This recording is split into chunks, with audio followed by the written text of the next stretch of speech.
It's time for us to take our last peek into the life of Dorie, Woman of the Mountains. If you've missed any of the previous readings, look in the description below for a playlist. So we've actually finished the book. Today I will be reading the epilogue and another little part at the end, the afterword. And the epilogue was written by Florence Cope Bush, who wrote the book with Dorie's help, and that was one of Dorie's children. So she says, my parents, Fred and Dorie, left Middle Creek and lived in Pigeon Forge until their 10th child was born. Frederick Phillip was born July 3rd, 1941. Dr. John Ogle came to our house to deliver him. We were taken to my grandparents' home on Middle Creek, blissfully ignorant of the event about to take place. Mother never told us a new baby was expected, and we never suspected a thing except that she had gained a little weight. Frederick Phillip was the most beautiful baby I'd seen. My joy was not shared by my sister Jean, who was the baby at the time. Great tears ran down her cheeks as she sobbed, "I wish that old baby hadn't come." She thought the doctor had brought him in his little black bag and could come and take him back. In 1943, we moved to Knoxville into the first home my parents ever owned. The house was so new that it was still littered with bits of lumber, nails, and fiberboard, and smelled of paint and plaster. Carpenters were working all around us, keeping up with the building boom. Houses sprang up like mushrooms in the field, still growing corn stalks. Actually, the houses were being built for workers at Oak Ridge and the Manhattan Project, but we didn't know that. We caused quite a sensation the day we moved into the neighborhood. There we were, 6 kids in a car. Charlie Benson's truck full of assorted furniture and a cow bawling her displeasure in Bud Beck's pickup truck. We tied the cow to the telephone pole in the corner of the yard. We had arranged to pasture her nearby, but first we had to get ourselves moved in. For the time being, the cow would have to stay in the front yard. To make matters worse, a railroad ran through a field across the road, and every time a train went by, she bawled and fertilized the yard. We could see curtains move slightly in the houses around us. We knew all eyes were turned in our direction. Our neighbors were from Granger, Union, and the back 40 acres of Knox County, but we were hillbillies of recent vintage and therefore viewed with alarm, probably with thoughts like, well, there goes the neighborhood. Children gathered across the road and stood in tight little groups watching every move. If one of us walked toward them, they scattered in all directions. Dwight started clearing the garden in the back. He was digging and sweating when he heard someone yell, "Farmer! Hey, farmer!" At first he ignored it. After a while, it grated on his nerves. He looked at the yelling boy and started toward him. The boy ran for his house and slammed the door behind him. The next day, we discovered that the family across the road was named Farmer.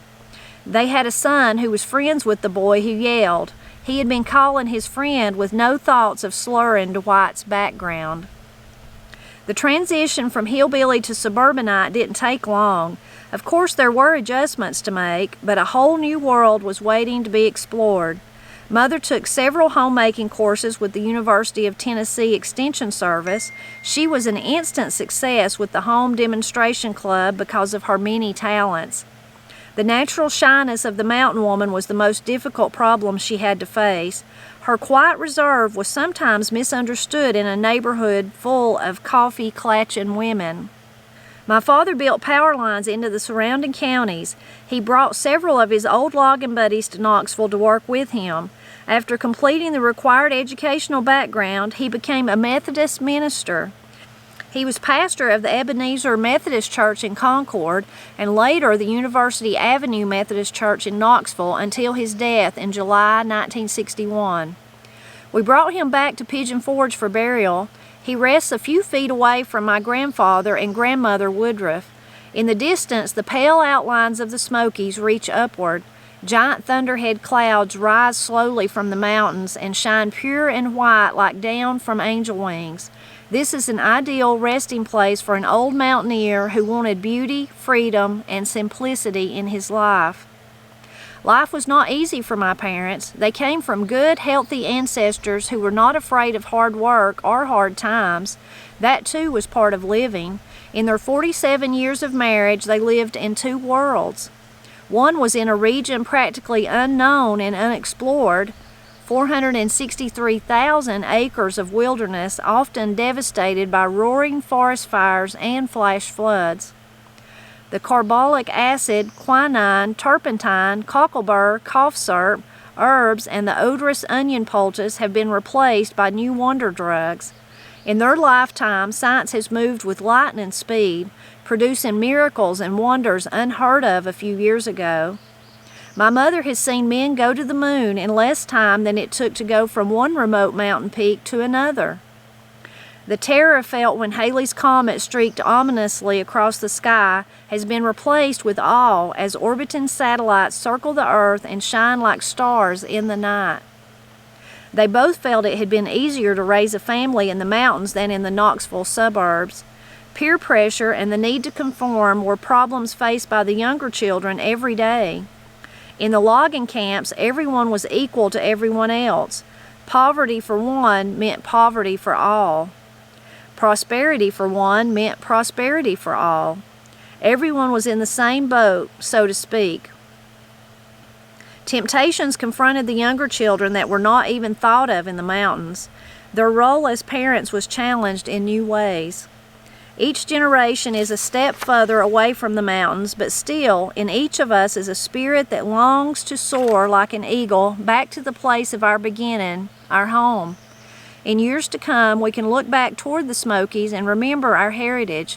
Many ancestors lived, worked, and died under the smoky haze, leaving us a legacy of determination, courage, intelligence, and the knowledge that God is always near.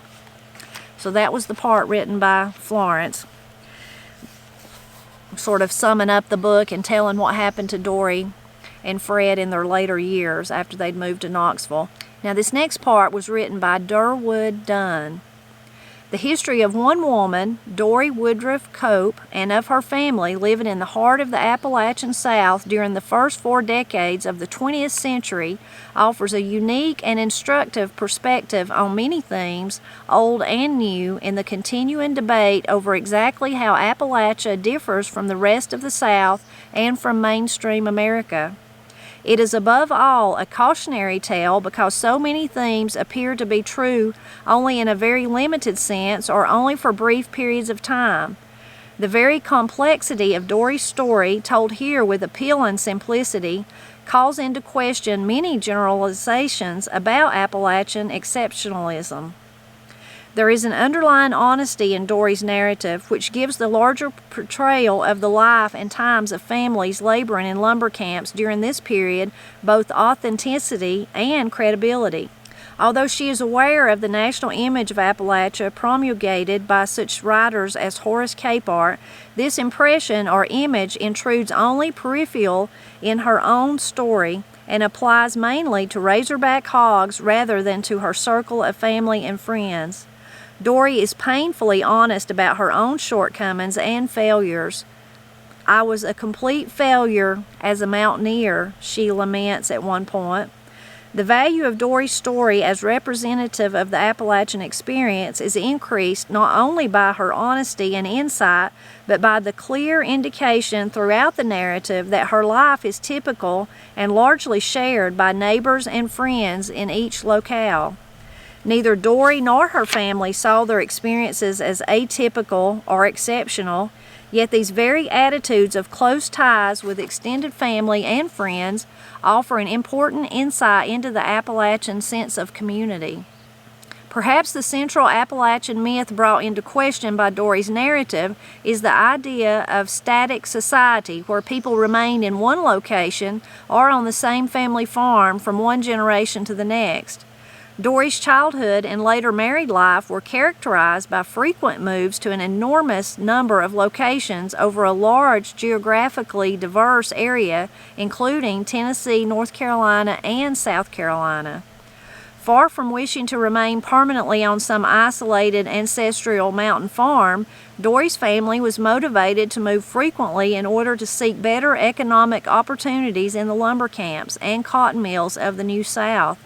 In so doing, their motivation was the same as that of their fellow countrymen in other parts of America, only the duration and remuneration of these opportunities suffer in comparison.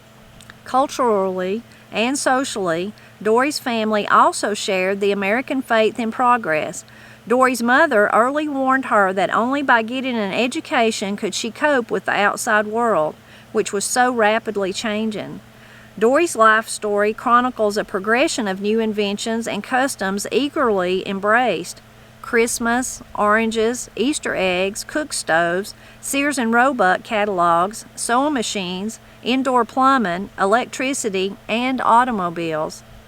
These are tangible symbols of how Dorie and her family accepted modernity, as did other Americans in the first decades of the 20th century. Nor were the younger people always in the vanguard of this revolution in material folk culture. Dorie's grandmother, Granny Jane, demonstrates to Dorie's mother a new, better, and much easier way of drying apples and peaches by using the vapor from hot sulfur in a kiln carefully constructed of rock, mud, and boards. Of Granny Jane's instruction, Dorie recalls, she told Ma there was a better way. It is a memorable phrase which might well have been Dorie's own slogan for her later married life. Yet Dorie is not blinded by the limits or liabilities of progress. She and her family judge each new idea, process, or product by its utility and reject what is not suited to their own needs. Such an empirical appraisal is nowhere better illustrated than in Dorie's estimation of modern medicine as represented by various new male physicians. Of Dr. Bruce Montgomery's assistance at the birth of one of her sons, she notes with asperity, "As usual, he did nothing to relieve my discomfort. When her daughter Edith developed pneumonia and Dr. Edward W. Griffin offered only ineffective quinine tablets to keep the fever down, Dorie successfully resorted to the folk remedy of an onion poultice to save her child's life." This sharp appraisal of the limits of modern medicine, including her condemnation of the physician's excessive faith in the curative powers of calomel, castor oil, and iodine, would cause Dorie to return many times to traditional folk medicines and midwives. But even in this reaction, she did not close her mind to the possibility of new and better medical assistance. With Dr. Robert Thomas at Pittman Center, for example, she discovered a fine, caring, and able physician who could indeed ease the pangs of childbirth. The knowledge and use of traditional skills was always contingent upon the family's immediate needs and financial condition. Some of her mother's many skills, such as weaving cloth from wool or flax, Dorie never learned. Yet whenever they had enough land for a garden or were forced to return to the farm, she was quite adept at canning and preserving food. Dorie's life and the survival of her family, like those of most Americans, were largely shaped by external economic forces. During the Depression, when the family was at its lowest ebb and actually close to starvation, even these traditional skills could not save them. Like other Americans, Dorie's family then suffered from self-doubt, frustration, and despair, resulting from chronic unemployment. The adaptability of traditional mountain culture to change over time is thrown into interesting perspective by Dorie's recitation of her mother's borrowing from the Cherokees. During Dorie's early childhood, when the family moved to a farm neighboring the Qualla boundary in western North Carolina, Dorie's mother learned from her new neighbors how to make Indian bean bread and chestnut dumplings. Ma even became friendly enough with the Indian women to learn their taboos and their creation stories. Dorie's mother seemed to develop a real sense of cultural relativity, of understanding the Cherokees on their own terms and appreciating their abilities as fine herb doctors and kind, sympathetic midwives. Such an appreciation of Cherokee culture and willingness to borrow from it shows an early pattern of adaptability not usually associated with Appalachian folkways. Nevertheless, the strong sense of family and kinship, which is supposed to represent a major Appalachian characteristic, is ever present in Dorie's narrative. Her parents were often the last resort to which the family could turn in times of sickness or unemployment. Although Dorie's parents always offered help generously, however, the relationship was not without friction. Dorie both needed her ma and resented her interference. Dorie and Fred usually made occupational choices and consequent moves as a nuclear family seeking its independence. In one notable instance, Dorie issued an ultimatum to prevent her husband's family from persuading him to move back to North Carolina to raise chickens. Dorie's independence from her husband's relatives and her occasional friction with her own kinfolk thus strike a peculiar modern note and suggest family relationships in transition rather than fixed or frozen. Dorie's role in Appalachian society as a woman is also difficult to assess accurately. She was clearly caught in a traditional patriarchy where her role as wife and mother was predetermined by the arrival of numerous babies, yet within the confines of her time and circumstances, Dorie, like her mother before her, was a strong woman who usually got her own way. She was fortunate to have both a father and a husband who were supportive and loving, and she did not seem particularly conscious or resentful of the limitations imposed by society on women. She began voting soon after the 19th Amendment passed and eagerly listened with the rest of her family to presidential candidates' campaign speeches on a battery radio. Dorie missed her own mother when living some distance from her, yet she does not seem to have needed a network of women friends outside her own family. Her daughter recalls that when Dorie lived in Knoxville, in later years, her quiet reserve and natural shyness were sometimes misunderstood in a neighborhood full of coffee-clatching women. Like Gertie Neville's in Harriet Arnaud's The Doll Maker, Dorie is a strong woman capable of great resourcefulness at a moment's notice. She demonstrates these qualities, for example, when she pours a kettle of boiling water on an angry bull that has been threatening her children and home. She is unlike Gertie, however, in her ability to successfully defy her husband and his relatives in a major career decision. So despite the restrictions placed on her by society, Dorie remains firmly in control of her family throughout the narrative. Perhaps the single most important contribution of Dorie's narrative is her vivid description of life in the various lumber camps in the Great Smoky Mountains.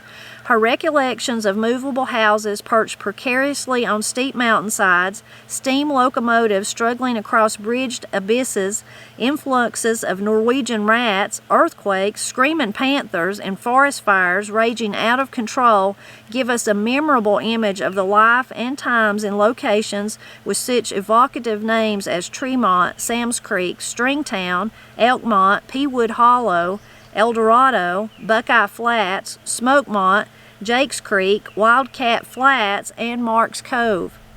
Not only does she carefully describe everyday life, work, and habits in detail, Dorie tells us the even more important facts about life in the Little River Lumber Company camps, those having to do with social and family relationships. A broad and tolerant egalitarianism existed here, she explains, because everyone had a more or less economic equality. Colonel W.B. Townsend, the company president, encouraged the families of loggers to move to these camps in order to maintain social stability and to minimize fighting and drunkenness. During boom times, all prospered, while during recessions, all suffered equally, so that no individualist distinctions ever seemed to threaten this frontier democracy. Colonel Townsend and his wife seemed paternalistic but not despotic, as when, for example, Mrs. Townsend gave a Christmas party with an appropriate decorated tree and presents for all the loggers' children. Ironically, at the time that Dorie and her family were living in the most remote lumber camps, they were becoming familiar with the latest consumer goods in modern America, thanks to their wages and to Sears and Roebuck and Montgomery Ward catalogs. In Dorie's own words, the lumber companies had opened the door to the outside world, ending their isolation. But then after the exit, the door to the mountains was closed to us. They had been given only visitors' rights to the land, to come and look, but not to stay. This juxtaposition of remote mountain camps and modern consumer products also affected the Copes' cultural life. Dorie and her entire family were avid readers and assuaged much of their loneliness and isolation in these mountains by reading the fiction of writers like Zane Grey and Edgar Rice Burroughs, also obtainable from the indispensable Sears and Roebuck catalogs.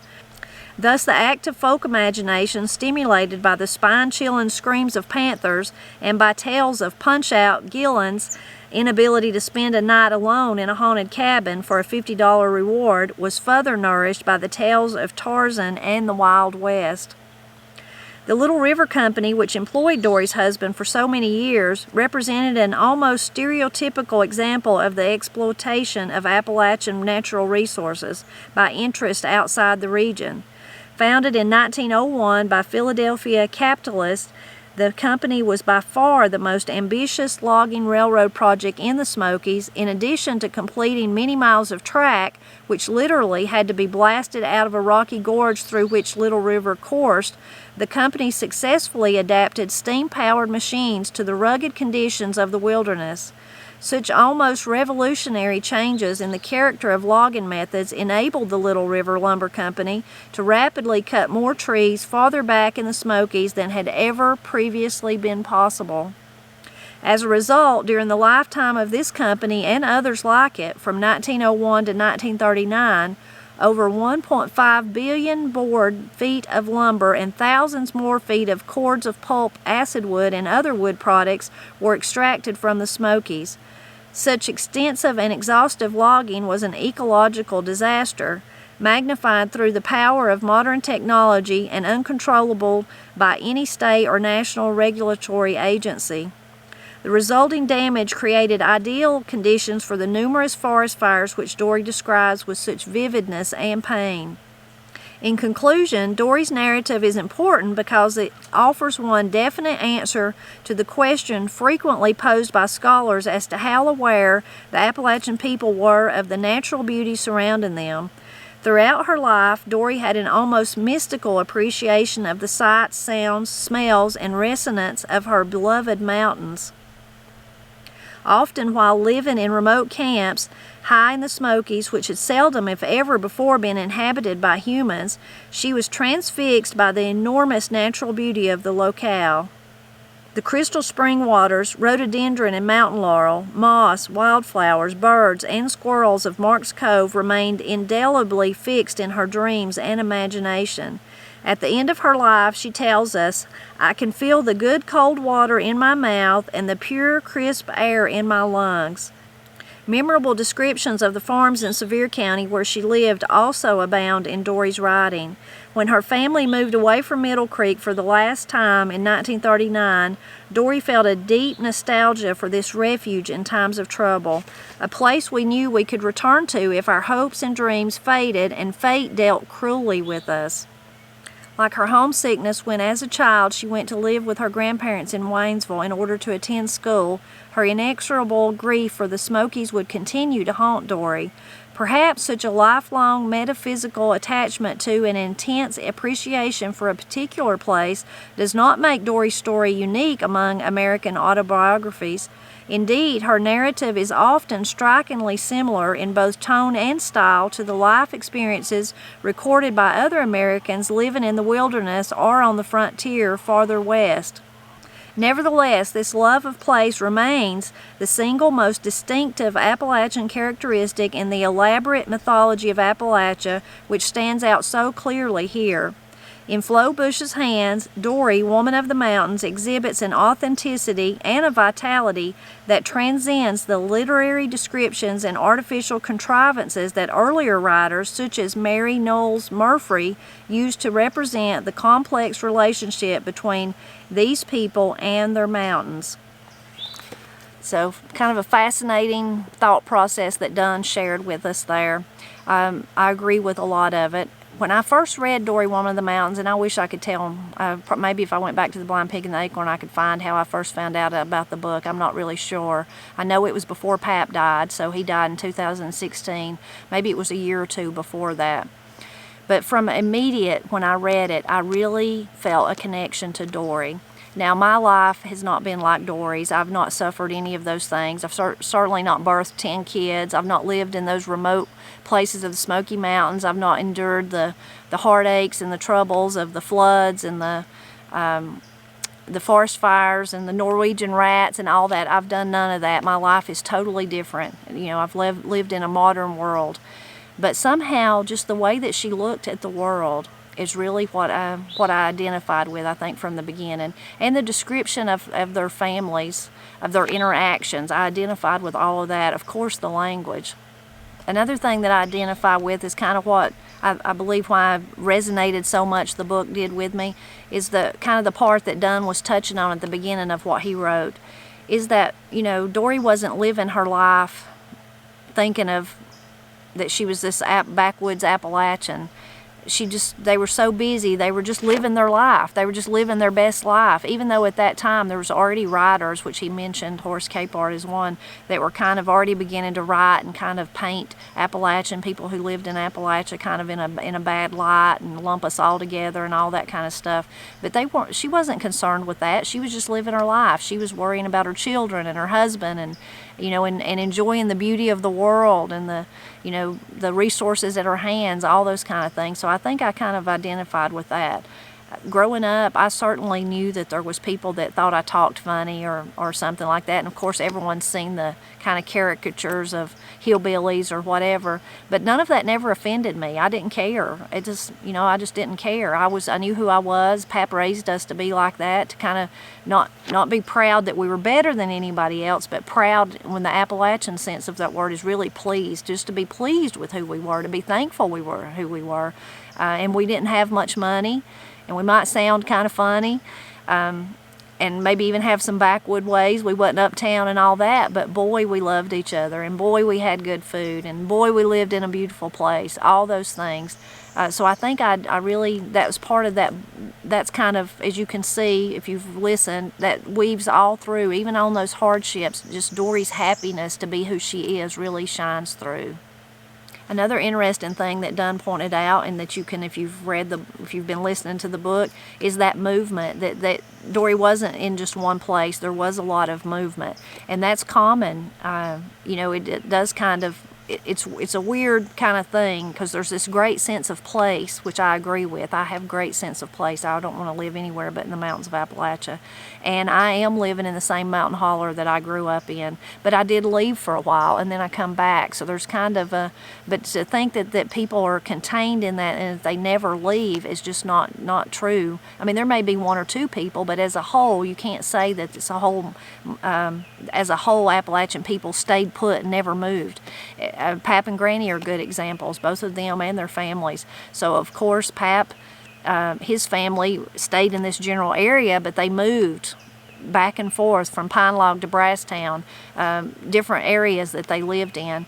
And the same for Granny's family. They moved throughout Culberson, different little places. But then Granny and Pap both, when they got older, Pap was drafted into the Marines, but even prior to that, he had an uncle who was working in Ohio, so he went to Ohio. Then he went to California.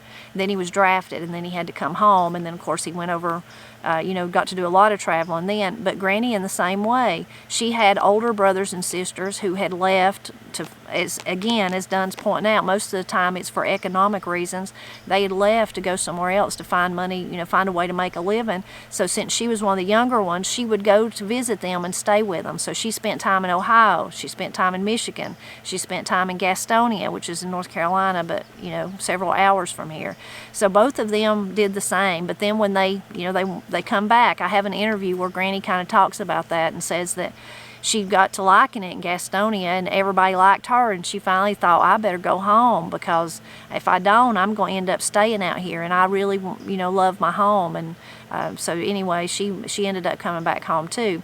I would even go so far as say, I'll use one of my nephews as an example, my oldest nephew, Ben. So he went off to college up north, and then he lived in Delaware, then he lived in Texas, but his main goal was always to get home. He had to work in other places, but then he wanted to come home to this area to raise his children, to have his family. So some people don't get to come home as early as Ben did. Sometimes it's a longer thing. It's that they have to go and they stay off, as we would say, you move off. So they stay off and they work until they retire, then they come back. So, but it's just not true that Appalachians stay where they're planted. There is movement, and with that movement comes, of course, exposure to a wide variety of things. And but even as Dunn pointed out, there in the Smoky Mountains, Dorie was exposed to things that someone in a city was. You know, she had the Sears Roebuck catalog, she had Montgomery Ward, she had the radio. As time went on, all those things got to where she was exposed to the same things that other people were. Another point that I really liked he made is that quote that he shared where the grandmother had showed Dorie's mother how to dry the fruit, and she said, "There's a better way. Let me show you a better way." And then Dorie's mother was happy and excited about it. Well, I think that's often true. People, again, it's kind of thought like, well, people in Appalachia, they want to live like that. They want to live without power, or they want to live in the backwoods or whatever. It may be true that we want to live like I want to live in the backwoods. I'd like to live even more remote than I do where I'm at right now in Brasstown. But at the same time, you know, if there's a better way to do something, I want to know how to do that. It's not like we're not unwilling to learn better ways. And even Dorie's mother learning from the Cherokee is common. It's the same thing when people moved into here from other areas that were not from Appalachia. If they have a better way to do something, they will show you and you will learn, and then you will do it. And it's funny, you know, there's major things like that, maybe drying fruit or learning about the herbs from the Cherokee women. But even down to, I mean, I just can't even count. I could think of all kinds of examples where maybe someone's moved in here and showed Granny a recipe. Well, this is how we made it when I lived in Florida, where I come from, or in Virginia, or in Ohio, or wherever it is. And especially with Granny's family moving, like I said, to those places, many of them didn't come back home except to visit. Well, when they'd come back home, what would they do? They would share. Well, this is how I found this recipe, and if you do it like this, it works a lot better. Or if you do this will, you know, so it's always, I've never known myself an Appalachian that was not willing to learn a better way and embrace it fully.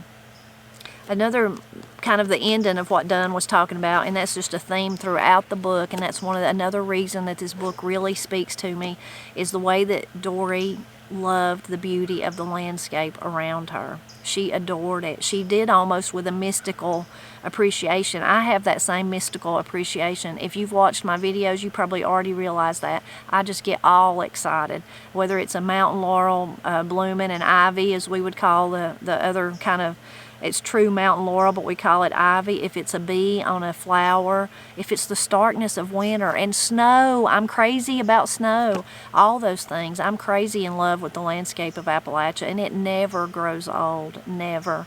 Every day that I wake up in the mountains of Appalachia, where I live in the same general location, as I said, I've lived since I was a girl, other than when I left to work and found Matt and brought him back. It's never gets old. I never get tired of looking at the green in the summer, at the barrenness of winter, at all the new growth in the spring, in the fall, when the fall trees, you know, they put on their fall garments. None of it ever gets old. It's such a beautiful, beautiful, amazing landscape. And I love that Dorie really noticed that throughout the book, even though by the time she wrote this book, she was long removed from the Smoky Mountains, but she remembered those places down to what the cold water tasted like. You know, that's called living close to the land for sure. But that sense of place of Appalachia, I've often said that it's many different kind of different things that feed into that if you have that sense of place like I do. It's definitely the familial culture of Appalachia, but it's also the landscape. It is kind of magical somehow. It becomes part of who you are. You feel like you're part of it, part of the towering mountains and the deep dark hollers and everything in between. So I'll share one more last thing with you about Dorie before I end. When I first read this book, I was just over the moon about it. I still am. But as I got to the end, of course, I read every page. I read what those two little parts that I just read you. But even after that, there's a little bit more of the book. And the first appendix, there's two appendixes in it, and it says the following names were listed in the time books belonging to Robert Vance Woodruff. They worked with the Little River Lumber Company beginning in the spring of 1923 and ending in the fall of 1934. So these was like that was Dorie's father, Dorie's father kept the books. He was kind of in, you know, that's kind of how they got into the logging business. He got the job and he moved up in the ranks, and then so he kind of kept books for him. So this come from his books. Well, of course, I seen that and I thought, wonder if wouldn't it be really cool if I knew someone, if I recognized somebody's name in it. So I was going through all the different names, and of course, even the very first one, W.A. Rose, I don't know who that was, but one of my dearest friends growing up in high school was a Rose. So I thought, you know, probably somebody related to Pam. And even as I go through, you know, lots of other ones, Oliver, but Blaylock, Lawson, all, you know, just common names. Myers, there's Price, Watson, all the ones, Fox, common in my part of Appalachia. But then I get all the way down through there and I'm looking and there's a Ben Wilson, and I think, Ben Wilson, well, Pap's grandpa, my Papa Wade's father, was named Benjamin. So I'm like, Ben Wilson, could that have been him? He did work in logging, you know. And I keep going and keep going. I see some others that I recognize, you know, those last names. Pretty much all of them are common in this area of western North Carolina for sure. And so I just keep going. There's like 2 pages of them. And I get all the way over onto the other side and I find Wade Wilson. Well, that was my papa's name. So then I'm thinking, oh my goodness, is it a coincidence? Is those, of course, you know, names are common. It could be somebody else. Well, in those days, the first thing I did was pick up the phone and call Pap. And I'd already been telling him about the book, Dorie. And I think I may have even let him read it. I can't remember. He read a lot of this. We like to read, both of us, so that's where I got my great love from reading, I guess, from Pap. So I probably did let him read it. But anyway, I'd already told him all about the book, so I called him and said, you'll never believe it. In the end of the book, you know, Dorie that I've identified with so much, guess what I found? And told him about the appendix of names of the loggers. And I said, and there's a Ben Wilson and there's a Wade Wilson. Do you think it was Papa and his daddy? And he said, well, I don't know, Tip, you know, I don't know, but I do know that they were loggers and that they logged everywhere from here to Madison County. Madison County is where they come from. So he said it could be, you know, but there's just no way for us to know. So I said, no, there's not. There's no way for us to know. But kind of how I thought about that was, you know, maybe it was Benjamin. Maybe it was Benjamin and Wade, my family. Maybe they were right there with Dorie's family. But maybe they weren't. I won't ever know. But then I decided I didn't really need to know, because the book already told me that Dorie really was my people. The people she talks about, they were my people. Their customs, their traditions, their language, the way they looked at life, the way they looked at the landscape around them, just the way they faced the world. They were my people. So I decided, even if it wasn't really my papa and my great-grandfather, that was okay. So I hope you enjoyed Dorie, Woman of the Mountains, as much as I do. It's just my favorite book about Appalachia because of all these things I've just shared with you that really just rings true. She gets it right. She gets it totally right. As far as my family and my life is concerned, she just gets it spot on. Everything that she talks about is just true blue Appalachian. That's not always true with a lot of books about Appalachia. Some parts of it I'll think, yeah, and then other parts I'll be like, that's just not. It's not what I've experienced or not right. So I hope you enjoyed it. And for all of you who are wondering, yes, please tune in next Friday. I will have another book. We will start another book. I've narrowed it down, but I haven't decided exactly what it is yet, so I won't share that with you. But please do drop back by next Friday, and please leave a comment and tell me any finishing thoughts you have about Dorie, Woman of the Mountains.